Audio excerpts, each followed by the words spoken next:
Ce n'est pas la peine d'engager des discussions. Il faut changer de personnes. Il faut aller toujours rencontrer les personnes qui sont actives dans ce job, qui parlent toujours du network marketing, qui parlent toujours des rêves, qui parlent toujours du succès, qui parlent toujours de l'avenir. Parce que vous devez rester dans cet environnement-là pour être super motivé, pour être super engagé. Votre passion dans ce business va vous envoyer très loin. Ça va vous faire franchir certaines étapes, ça va vous faire surmonter certains obstacles. Vous devez être passionné. Et pour être passionné, il faut être avec des leaders qui sont passionnés. Des gens qui parlent que de ce business, qui sont toujours engagés dans ce business, qui sont toujours prêts à défendre ce business. Le marketing des réseaux est un domaine où très peu de personnes comprennent.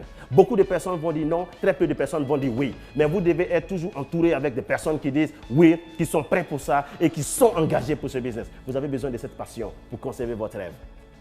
Beaucoup de personnes vont essayer de vous décourager. Beaucoup de personnes vont essayer de dire que votre business ne marche pas, tout ceci ne marche pas et ceci va essayer de vous ralentir. Mais si vous êtes passionné, ceci va vous protéger. Ça va vous protéger contre les personnes qui sont négatives, qui vont essayer de vous enlever votre vision, qui vont essayer de vous enlever votre rêve.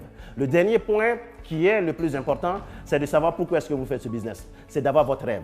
Et votre rêve, je vous le dis, les rêves que vous avez, le premier jour où vous allez démarrer ce business, tous ces rêves vont devenir réalité. Mon expérience, je me rappelle encore en 2007, ma première réunion de network marketing, la première réunion d'équipe, mon leader m'a posé la question, Fofana, quel est ton rêve?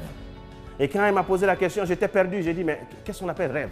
J'ai juste pensé à quelque chose comme ça et j'ai dit quelque chose qui n'était pas censé, juste parce que je n'avais jamais pensé à ces rêves-là.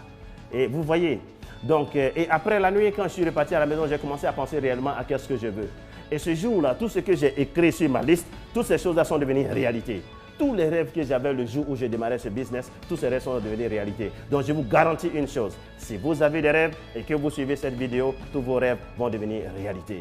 Et ensuite, tous ces rêves, tout ce que vous voulez, au-delà de ces rêves, au-delà de ce que vous avez programmé maintenant, n'est-ce pas, ce business va vous emmener à certains niveaux, vous ne pouvez pas imaginer. Vous allez être surpris de vous-même un jour. C'est de juste rester dans la course, c'est de juste être focalisé, c'est de juste croire en vous-même et en tous les rêves. Un rêve n'est pas aussi grand. Vous pouvez atteindre tout type de rêve juste avec cette industrie. Ce que les gens ont pu réaliser, ce que j'ai pu réaliser dans ce business, aujourd'hui, là où je suis, je ne pouvais même pas imaginer le jour où je démarrais en 2007. Et ceci est possible. Si ça a été possible pour moi, c'est aussi possible pour vous. Il faut croire en vous, il faut croire en vos rêves. Je vous aime. De vie.